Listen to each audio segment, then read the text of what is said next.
एक चुटकुला सुन लो फिर एक बजना पाछा चार बेटी थी हमारे। हाँ। अच्छा तो आती नहीं चार हाँ। होनी थी।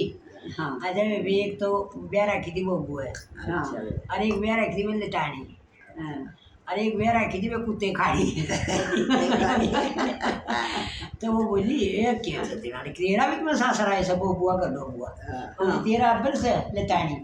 अबे वो दूसरी बोली तेरी गणा हो से कुत्ते खानी कुत्ते खानी। यानी मुझे भी आपे तो अपना घर आजा की लड़ा गई तो कभी काम गुम टोया।